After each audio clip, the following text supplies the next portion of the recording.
Good afternoon.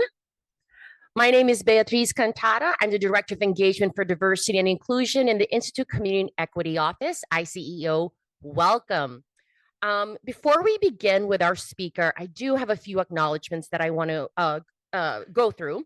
So I'd like to thank my programming team, Paulina Wolf, Alejandra, Molly, and our AV team, John, who is helping us create this hybrid environment. So thank you to my programming team.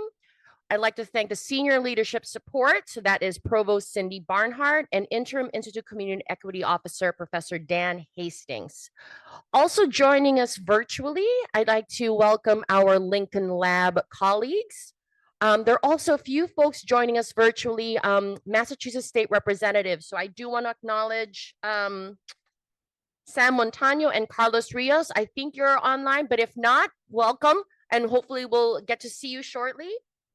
I also want to thank Professor Janelle Knox-Hayes, who is our speaker's faculty host. Members of the speaker's host department is Department of Urban Studies and Planning, Chris Zegras, who's a department head. And also there's, and he just showed up. Hi, Chris, welcome. Perfect timing, I just mentioned your name, so welcome and thank you again for supporting our scholar. And there are also other scholars joining us virtually and in person. So Christine Taylor Butler, Tawana Dillahunt, Morgan Koenig, Denise Frazier. I don't know if I'm missing anyone else, but certainly we'll keep track and welcome you and acknowledge your presence. So for those joining us virtually, we're also happy to share some Uber Eats vouchers. So Paulina will be posting it in the chat function, so you will have access for about 48 hours, so definitely grab a meal on us. Note, we will be recording this session, so friendly reminder, please stay muted during the presentation, and live captioning is available. Please subscribe to our newsletter, iceo.mit.edu, if you'd like to hear more about our events and future presentations with our MLK scholars. Our next event is on Tuesday, December 5 with Christine Taylor Butler. Now we move on to our guest speaker. Jean-Luc Pierite, member of the Tunica-Biloxi Tribe of Louisiana, is an Indigenous leader, activist, and designer with areas of focus in supporting distributed networks for education, public policy advocacy for racial, economic, and climate justice, and supporting philanthropic foundations committed to diversity and inclusion. Jean-Luc serves as president of the North American Indian Center of Boston, NAICOB, since 2017. Based on an over 50-year organizational history, Jean-Luc carries forward NAICOB's values in fundraising and liaising with community organizations and government agencies. Jean-Luc also serves on the Black Massachusetts Coalition Executive Committee, in which he advocates for racial and economic justice through targets for public and private sectors. Jean-Luc also serves on the Community Advisory Group for the Nellie Mae Education Foundation, supporting K-12 students and BIPOC-led organizations. He has earned a master's in Design for Emergent Futures from the Institut de Arquitectura Avanzada de Catalunya in Barcelona, Spain. Jean-Luc also earned a Bachelor of Arts in Humanities with a co-major in Mass Communication and Japanese from Dillard University in New Orleans, Louisiana. He also earned an Associate of Science in Video Game Design from Full Sail University in Orlando, Florida. Please join me in welcoming Jean-Luc Pierite. Thank you. Thank you. All right. Let me put the time on the clock here. Yeah, so welcome. Wow, this is when you actually get up here, I'm gonna try to be as interactive as possible. I know I'm gonna throw like so many different concepts at you, but I want everybody to feel comfortable within the unsettling discomfort that we're gonna go through. But today's talk is Planning in the Native Slipstream, Urban Indigenous Futurisms and Alternative Presence. And you're gonna dig into a lot of those concepts throughout the presentation. But before we begin, I usually start off my presentations with a picture of who our community is at the North American Indian Center of Boston. This is from 2021 in the city of Boston City Hall, when then acting mayor Kim Janey recognized Indigenous Peoples Day in lieu of Christopher Columbus Day. You can see many different folks here. Reggie Alkevich, our civic engagement coordinator, is here with us today. But there are a couple of things to point out about this picture.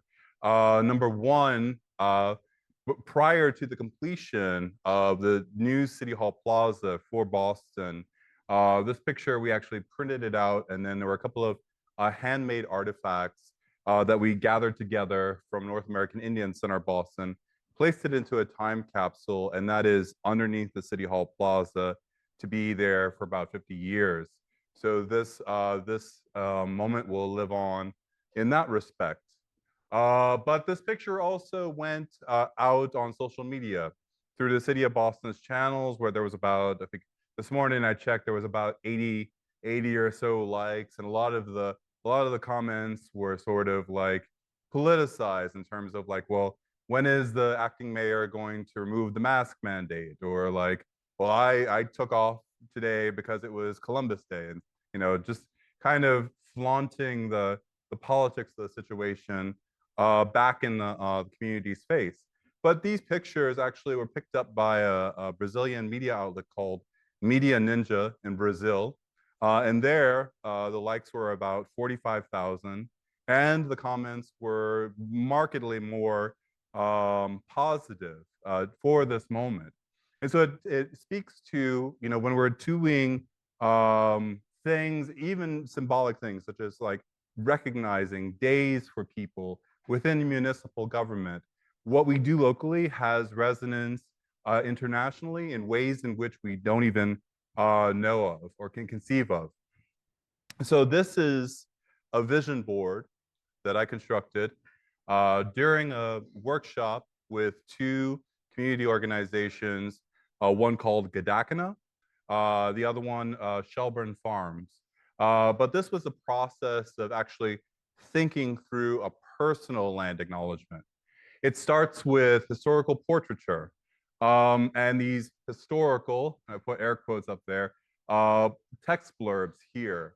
But what we were really trying to get to was, what was our personal connection to space? And so you see here on the left-hand corner of the vision board, I place a picture of when the swans returned to Jamaica Pond. At that time, I was living in Jamaica Plain, so I had a practice of going to the water every day, especially when we were realizing that we were in the COVID-19 pandemic. Then there was this art piece here. It's a wireframe art piece. It's hard to see in the projection, but it's a woman that's holding the earth within her womb that was also within the landscape. And then you have this Francis Parkman Memorial. Francis Parkman being known for writing about Indigenous peoples, but not necessarily with Indigenous peoples. Despite that, his memorial has this very prominent element here of a relief of what had been described as a forest Indian.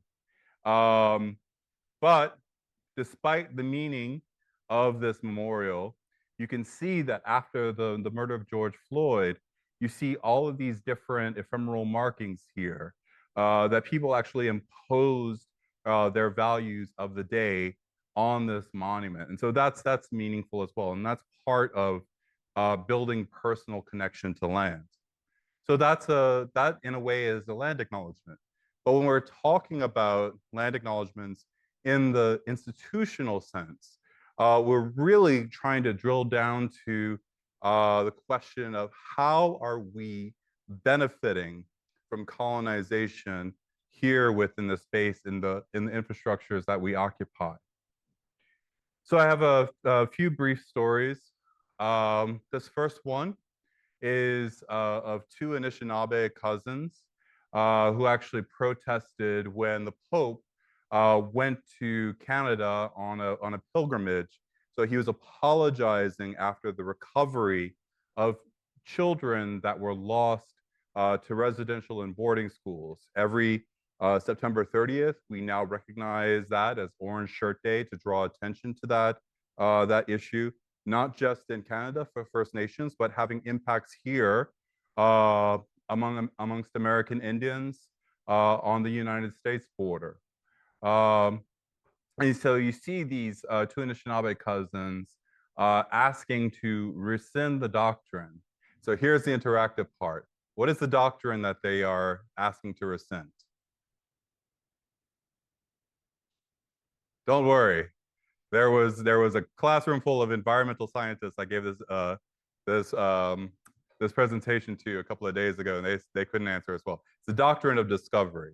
So they're asking for the church's rescission of the doctrine of discovery, which is the root of all of the injustices that are tied to colonization for Indigenous peoples.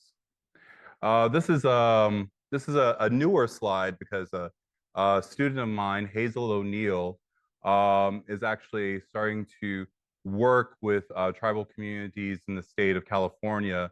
So this is related to a lake, Tulare Lake, or I believe the tribal name is Pa'ache.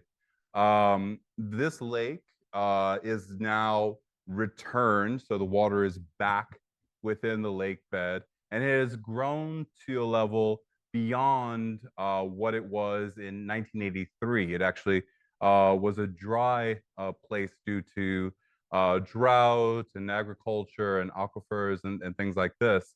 But now the lake is back. And now there is a question of who has control over the resource of the water within the lake and who has to say about what can happen to the lake itself. Is it the tribe? Is it the state? Is it the private landowners who have abutting properties? Is it the lake itself? Does the lake itself have autonomy? But you have this quote here from Shayna Powers, the cultural and director and tribal historic preservation officer for Tachi Yokut. Imagine if you're a Christian and if the Garden of Eden reappeared. How exciting would that be?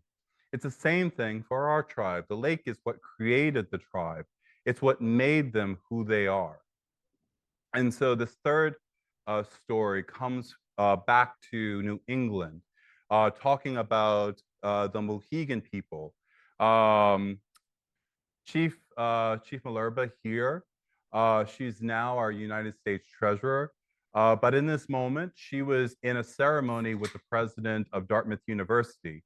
Dartmouth itself, in nearly 200 years of its previous history, had only graduated about 20 or so Indigenous peoples, despite the fact that a Mohegan tribal member, Samson Occam, went to Europe, left his people's land to actually fundraise for this university that was going to be set up for Indian education. So instead of, so finally, within the past few years, the papers from Samson Occam were actually brought back to the tribe itself and repatriated, but done so in this ceremonial way. And so we have sort of a narrative arc of how Indigenous peoples are involved in the design and the sustainability of infrastructure, how we have been dispossessed, but then the healing comes through this ceremonial act of repatriation.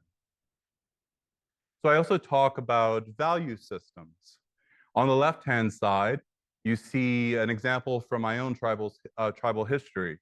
Our tribe was awarded medals from the King of Spain. See in this historical blurb here below it, that the medal was given in proof of fidelity and friendship of the Indian name Panois, one of my ancestors, and his union with his Catholic Majesty. Signed the governor then of Louisiana, Bernardo de Galvez. This is when Louisiana was under the colonial control of Spain. So you see sort of this top-down value system and how agreements are set up and how exchange is happening. But I contrast that with what we have here in the Northeast with the example of the wampum belt. Mashpee Wampanoag artist Hartman Dietz used space within the North American Indian Center of Boston and gathered together several community members to actually construct this belt, taking quahog shells, clam shells, and processing them to make each of these barrel beads. And each of these beads, when put together collectively by the community members, this is an encoding of the United Nations Declaration of the Rights of Indigenous Peoples. So this community project was then taken to the Southwest to a law school where it was then taught from instead of a textbook on UNDRIP. So the work here is reflected in every week we gather, myself, Janelle Knox-Hayes, our TA, Jackie Paul. We are teaching Indigenous water and energy planning, emergent futures, and scaling traditional ecological knowledge. And so what do we mean by, we definitely, like, we have some roots of what ecological knowledge is, what value systems are for Indigenous peoples. But what does the futures look like? So from my master's work at the Institute of Advanced Architecture of Catalonia, thank you, Beatrice, for your wonderful Catalan there. We have this toolkit called the Atlas of Weak Signals, in which we were using these cards to actually look into emergent futures, trends that we were seeing within landscapes, the sort of weak signals. I'm going to kind of go through a couple of interventions. I was doing that type of research, but then contextualizing that with genres of Indigenous Futurism from this anthology called Walking the Clouds, edited by Grace Dillon. So my engagement with this anthology, it goes from master's research prior to that in the COVID-19, before we realized that we were in the pandemic. We had a reading series at NAICOB called Indigenous Futurism 2420, because we were trying to distance ourselves from the state's recognition of the not so remarkable feat of the Mayflower going from the old world to the new world, right? We were trying to find ways to, like, not just litigate the past, but introduce futurist thinking so that we can actually start to project ourselves into the future. So from a reading seminar to a master's research, now to the class, this anthology and the different genres that are in there are central to how we contextualize and introducing Indigenous thinking into sort of like the planning educational programming that we have here at DUST. And of course, central to this presentation is this concept of the native slipstream. So nonlinear thinking about space-time and navigating the past, present, and futures all in one stream, everything happening all at once. Things that we're talking about in popular media, but this is something that has Indigenous roots. And so my master's research, I had a couple of different contexts. One, I actually did the first term here in Boston remotely. So I actually took it upon myself to do this intervention called post-native apocalypse curating. We had this very, very spooky room that was filled with dust and mannequins and old books and all of this stuff that had sat there for years without anybody necessarily going in, taking intensive amounts of time to actually sort through the materials. And so I gave myself a limited tool set and actually challenged myself to live within that room for about 24 to 36 hours. Now, with an old building like that, that may or may not be quite as advisable in terms of, like, all of the energies and the spirits that are there, and you're dealing with dust, you're dealing with all of this old stuff. But it really kind of brought me into this recognizing the situation, that this knowledge that was curated within this room, the relationship with it was being that it was put away, that there was something that was out of balance. But forming a personal relationship with it brought myself and our organization a little bit more into the balance of like what our history is and like what is the history that we're actually holding within this building. Going from a local context into the context of Barcelona, language and context. This is a linguistics landscapes intervention that I did. A couple of my students, our program was all taught in English, but a couple of students were having trouble navigating landscape because of like all of the Catalan that was all over the place. And what I found was instead of using that as a barrier, I sort of made this shift of being an indigenous person here within Turtle Island and then going into Barcelona, Spain, having those historical connections with Spain, but still occupying and being within that space of an immigrant and trying to understand like what was being expressed.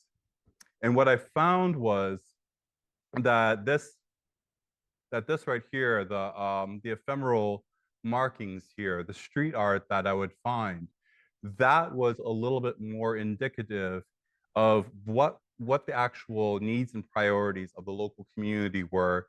It despite instead of like what you would see in the marketing of like Burger King here, like this is a little less important, but this will tell you like where the people are politically and realistically. So I took all of that together and developed this concept of IndigiFab, rooted in a mission and a vision that was rooted also within the stories from my own tribe. So very much like the previous slide, where the tribe had a relationship with the lake, our tribe, the Tunica-Biloxi tribe, has a relationship with an earthen mound. We know very specifically where our people came from, and we are told to go back there once or twice a year, fast and pray before we do. And so it's in this way I challenge myself and I challenge others that were engaging with me, whether it's through land acknowledgements or public policy or urban planning, to really think about who I am. I'm rooted somewhere, but when I am somewhere else, I am still carrying all of that knowledge, all of those biases, and I'm bringing that into a different local context. So who am I, where I'm at right now, and how does that inform the different interventions that I'm introducing into the landscape? And then also, we're not just talking about space, but talking about time. Thinking about myself within sort of like there's the concept of 7 generations. That's something that's a little bit more popular, but really just thinking about like at some point there are going to be future generations. I mean, right now, myself, my sister has children, so I am their at one point I'm their elder. They're babies, so I am their elder.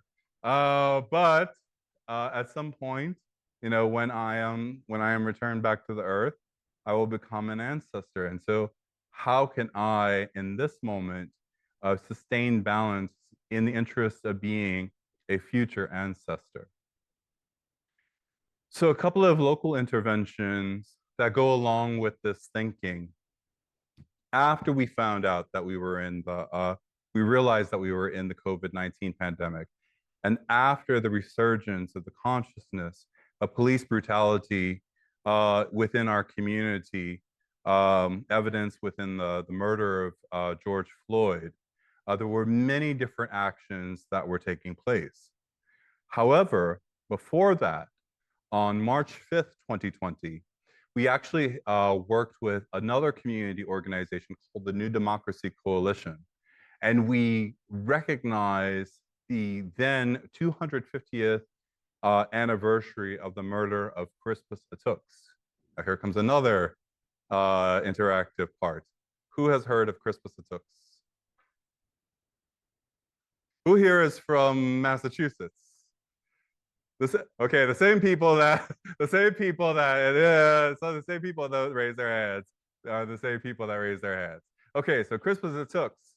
When I was in school in New Orleans, I was taught that for the American Revolution, the first casualty was a Black man by the name of Crispus Attucks. Um, and I had always had that story in my mind. You can go to the old State House. There's a circle that's on the ground that tourists will either pose for pictures or they'll just pass it by. But this is the spot where a man was killed that sparked the American Revolution, or at least was like one of those sparks. But it wasn't until I actually came here to Massachusetts that I heard it even contextualized even further, that it wasn't just Crispus Attucks, it was Crispus Attucks because he was Black and Native.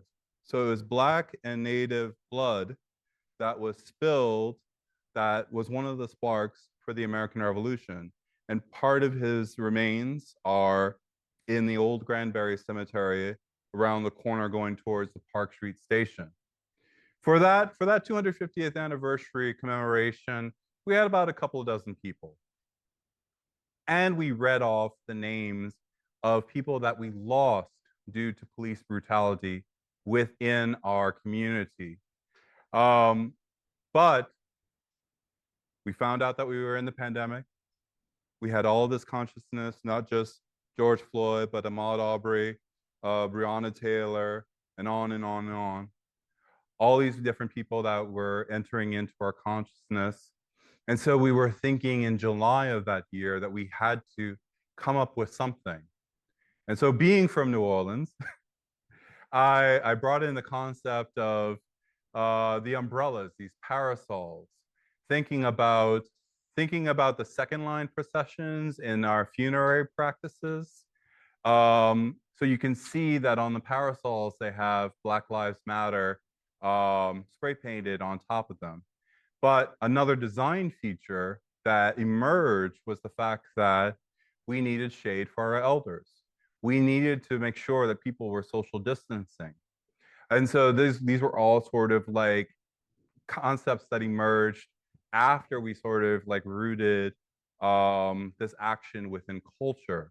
And you saw all of these different cultures that were expressed within this moment, not just talking about Black and Indigenous rage within the moment, but actually turning back to spirituality and culture to react and to respond to this moment and have our demands heard. Then North American Indian Center of Boston, not within the sequence, but after about 35 years of advocacy within the state legislature, first initiated by Slow Turtle and State Representative Byron Rushing, we finally passed the act relative to the special commission. The act to establish a special commission relative to the seal and motto of the Commonwealth of Massachusetts. They use a lot of words, so it's really hard to remember the precise title. However, here's another interactive part. Who here knows what the Commonwealth seal looks like? I see a few hands. Yes, the same Massachusetts people. This is great. The Massachusetts people know their history and their seal and everything. You know that your seal is riddled with violent imagery and needed to be changed. There is a disembodied arm holding a scabbard above a native figure. But in order to make that native figure, they took the head of a chief by the name of Thomas Littleshell from the Turtle Mountain Chippewa. They took bones from a Massachusetts person that was excavated from an archaeological dig in Revere just so they could get the body proportions right, and on and on and on. And while the sword is raised above the head, an arrow in the indigenous person's hand is pointed downward to be passive. And under that is a ribbon with the Latin motto, "We seek peace, but by the sword." So, part of the advocacy was not just passing the bill, but Lesley University, the community design studio, wanted to work with North American Indian Center Boston. We really pushed for a lot of tribal consultation. We really pushed for an extensive process. So we did get this sign installation that you see. It was first installed in the De Cordova Museum. In more recent history, it was installed at the Rose Kennedy Greenway, and it framed the landscape with this this slogan, "You are standing on native land." You can look through the hole and you can see the landscape contextualized within this idea. And you can go around to the backside and you can see all of the tribes listed. And you can scan a QR code to go to an educational podcast. Although you could have done that until a couple of months ago, this sign itself fell victim to vandalism, was knocked over while it was installed over at the Rose Kennedy Greenway. But we have gone back to Lesley University Community Design Studio, Rose Kennedy Greenway. They have reaffirmed their partnership, and there's not just going to be a replacement sign, there are going to be multiple signs placed on the Greenway. And also there are a set of documents that were composed and given to the state legislature to advise on intergovernmental relationships, vexillology, like what does an actual good flag look like, and things like that. So multi-dimensional, even though a very simple sign intervention. Then we have also not just working here at MIT, but also working in Western Mass at Hampshire College around the concept of a living land acknowledgement. And so this was a work done in collaboration with a cohort of faculty, staff, students, community members to actually think about like, what is a land acknowledgement? What does it mean for the college itself to adopt a land acknowledgement? And then also, because Hampshire is a school, how many people are familiar with Hampshire? Okay, I see nods and hands. Okay, so Hampshire back in 2019 had the longest school sit-in. Students occupied the president's office for 75 days because there was a dramatic drop in enrollment, not because students didn't want to go there, but because there almost wasn't a future for Hampshire College. And so there's a vibrant community organizing scene when it comes to student organizing. So what can we do that was student-led? And the students themselves designed this woven hoop here. And you see each of these ribbons. These ribbons were written on and then tied to during the course of a day-long activity called Native Crossroads. And so you see the final installation, each of us were in a circle and we were reading all of these different ribbons which were evocative of people's individual connection to land. And so you see sort of like a living land acknowledgement is something that builds space for people in the community to come together to have that deeper introspection and to be able to kind of collectively understand like what are the values. So quick plug, this Friday, starting from midnight and then going for about 24 hours, I'm working with a bunch of public access and they are supported by the National Performance Network. But there's going to be this Indigenous Gulf Stream of media art from creatives from the Gulf South. This is going to be intermixed with archival footage from the Library of Congress, from peoples that were from the Gulf South. But it's basically to kind of come together and have an expression of like, what does it mean to be Native within this landscape, a landscape in which, you know, our extended family, such as the Ile de Jean Charles Band of Biloxi Choctaw, and Chief Albert Nankin, who I had time with here at MIT, thanks to my faculty host, Janelle Knox-Hayes. All of us coming together, trying to express like what is it within our ability to kind of like do digital interventions and get our story out there. So that is this Friday. The QR code is there. And I am looking for a home to make sure that I actually have a watch party for at least a couple of hours so we can get some of the newer content. I'm not going to occupy a room for 24 hours. Don't worry about that. But yeah, outside of that, Sikach, these are my NAICOB bona fides, but jparite at mit.edu.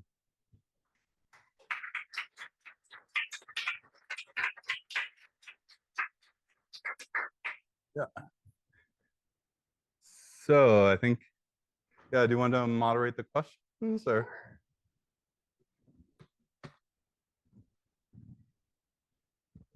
So since we have folks joining us virtually, please, if you have any questions, we are monitoring the chat session. So definitely put any comments, questions there. But I'd like to open it up to our audience in person if people have comments, questions. I do want to acknowledge Professor Janelle Knox-Hayes, who is Jean-Luc's host, and she's here joining us. Thank you so much.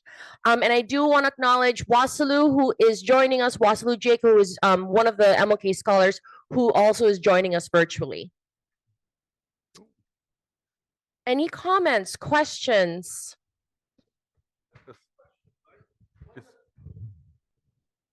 Yeah.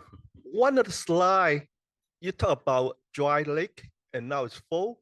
Yeah. Can you tell me a little more of how dry is it and how it becomes so full again? That's because the water came back because of the rainfalls within California. We've had the different superstorms that have gone through the local ecosystem. So despite California going through a very intensive dry spell, there has been a lot of rain coming in as part of recent history, and so that's why the water had returned to the lake. So it's an ongoing situation, and hopefully it's really to kind of illustrate that despite the lake re-emerging, like what is the presence of the lake? Is it the lake bed itself? Like what is the actual when we're talking about bodies of water, and we have this international conversation around personhood and rights of nature. So there is what is the agency of the body of water itself?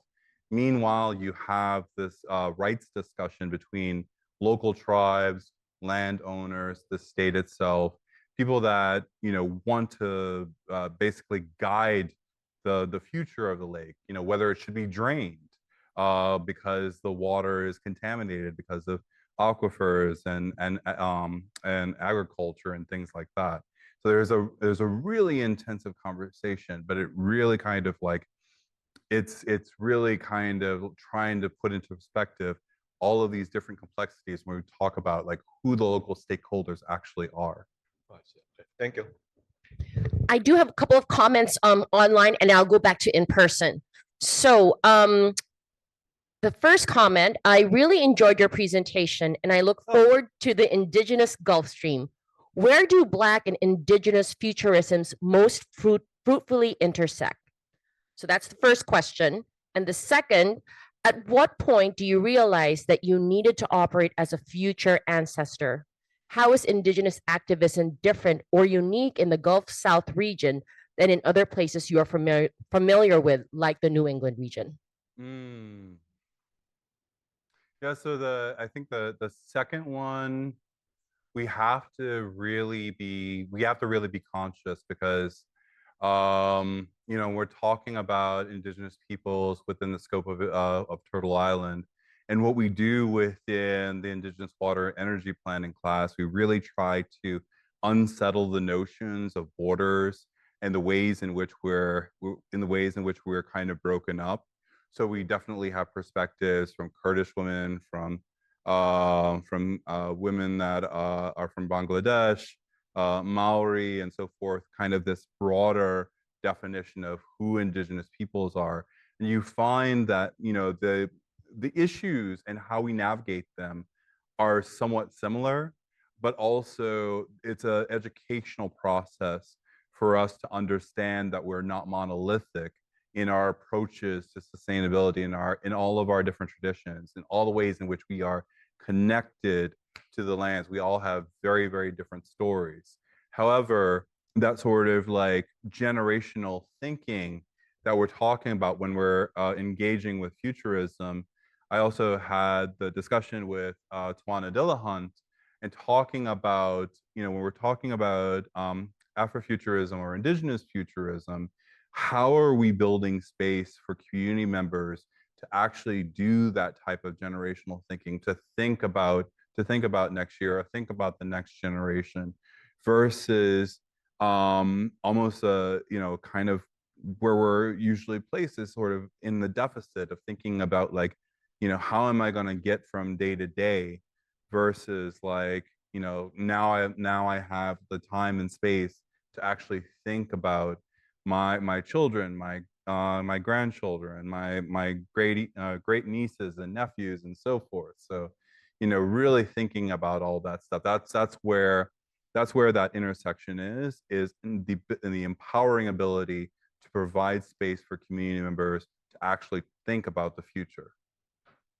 I know there were two hands raised here, so I'll start with Janelle and then go to Morgan. Okay. Jean-Luc, thank you so much for this presentation and all of the incredible work you're doing here with us at MIT and then in the city more broadly. So I was recently in a conversation with, after the Climate Community Collaborative we hosted a couple weeks ago with 10 of the other institutions in the region. And the topic of Indigenous repair and restoration and bringing back relationships was something that came up in that conversation. And I think it's something all of the institutions are thinking about at this moment. Like, as you know, Harvard hosted a big event last week on responsibility and restoration or repair. How might MIT do this at an institutional level? Like, what might be a process if MIT wanted to start to build its relationships with local and extended beyond that Indigenous communities? Yeah, and this is why when we're talking about land acknowledgements and talking about how you craft, even on a first-person scale, the types of interventions and action steps that you want to put forward to actually get to those reparative steps, you have to critically think about like, how are we benefiting from colonization? And there's a very big question when it comes to tribes with relationships to the United States or other nation states in terms of like, what are treaty rights? But basically, these are touch points. These are ways in which the relationship starts. So here at MIT, one of the larger touch points, of course, there's the installation of the institution itself. But we think about the Moral Act and how that has been foundational to setting up the university. So actually really thinking about what are those foundational histories, not to dwell on them, not to litigate on them, but to actually start thinking about, okay, that's where it starts.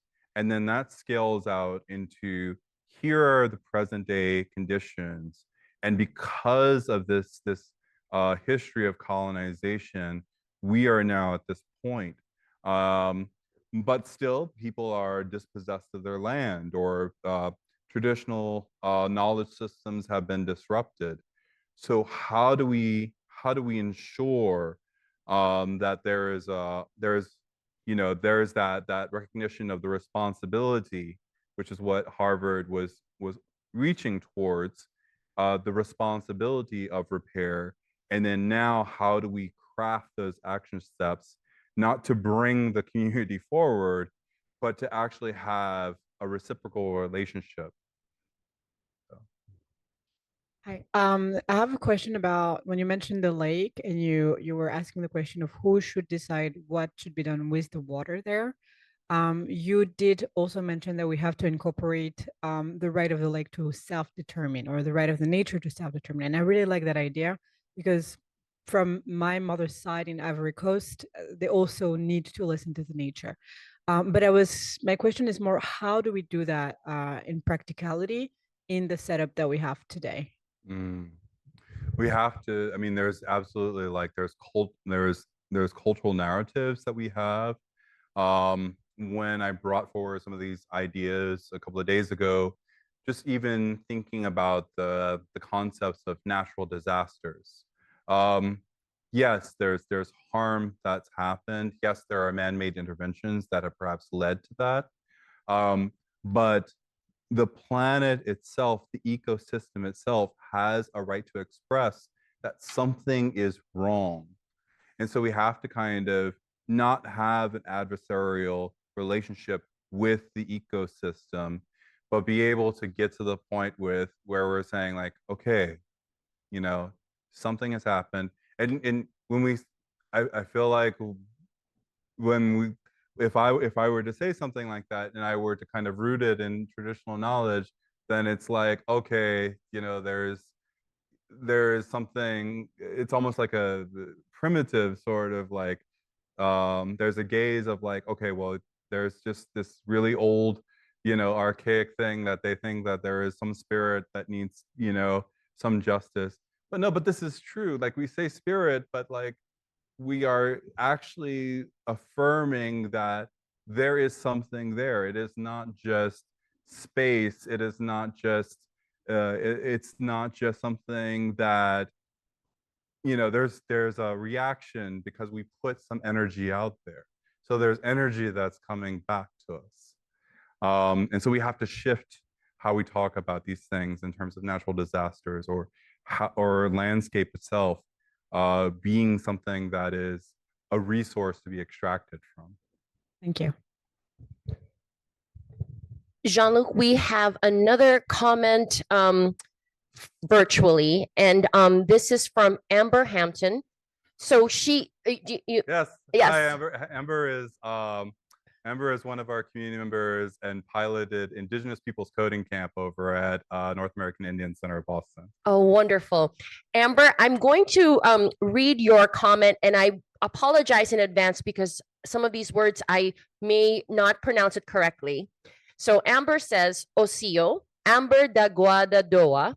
Hello, my name is, this is Amber. Si Salagi, I am Salagi. I'm so thankful that I was able to attend. Wado Ski, many thanks, Jean-Luc. I reside in the unceded land of the Coast Salish territory, where the Cayuse, Umatilla, and Walla Walla, as well as the Duwamish, are the original inhabitants. I know many of them today. Yes, they are still here. How can we better support the local Native community to their rights to this lake, as well as other sacred sites for many other Native communities across Turtle Island? I currently sign petitions and call right representatives.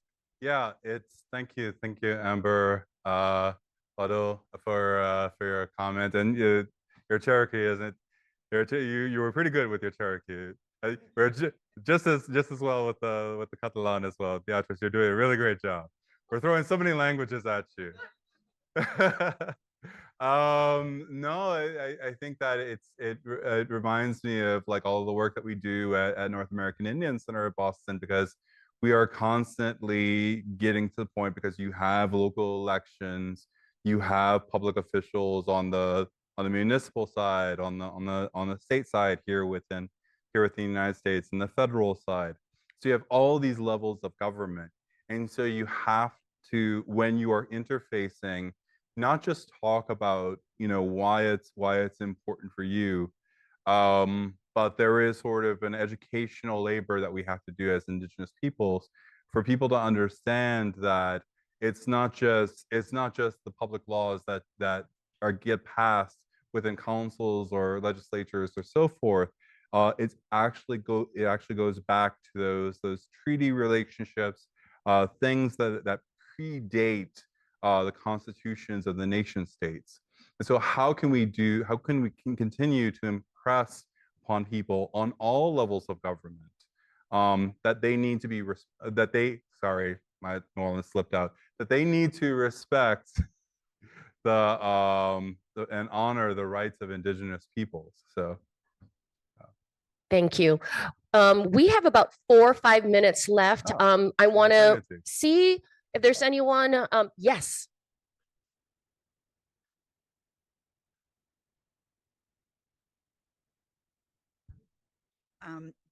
Aloha, everyone. And on Zoom, it's Nina Litton, one of the chaplains here. And I wanted to ask you, Jean-Luc, you mentioned land, the importance of land acknowledgement, the spiritual importance of that, and the personal relationship with the land. How does that pertain to all the other lands that MIT has in its founding history? What I'm referring to is the moral with an A obligation of the Moral with an I Act. So yeah, so there's so it would be the value that was extracted from the lands that were sold, but not, I mean they're stolen lands, but there is value that is extracted. So that then goes back to that question of the responsibility to repair. Right now, within the Massachusetts state coffers, there's probably about $70,000 that is in the bonds that are being held by the state treasurer that are related to that original extraction. And so that really kind of, when we're thinking about being indigenous here at MIT, recognizing how we're benefiting from colonization, being here within the Institute, and then also kind of trying to figure out, well, you know, there's 82 tribes that MIT and UMass Amherst had value from because of that extraction. And because of that extraction, there's a relationship that's there. But then how do we ensure that we're not just, you know, cutting like $20 checks to people or something because of that? How can we do the most good? And it's really going to take a collective effort. It's going to take, you know, working groups. It's going to take the student groups and things like that. There are things that are in the works. I'm not sure how much I can talk about it publicly, but there is an active community that's here. And there are people that are doing good things with Indigenous peoples across the 6 schools. But what I'm finding here within my time as an MLK scholar is that there needs to be more connective tissue. We've done a really great job on an institutional level in terms of like representing the demographics of the Indigenous peoples that are here within the Institute, much better than it was about 5 years ago. So these are really emergent conversations. So it's going to take a lot of time, and it's going to take a lot of people. It's going to take all of us, to really reconcile that big question of benefiting from colonization. So that's my best attempt at answering that back.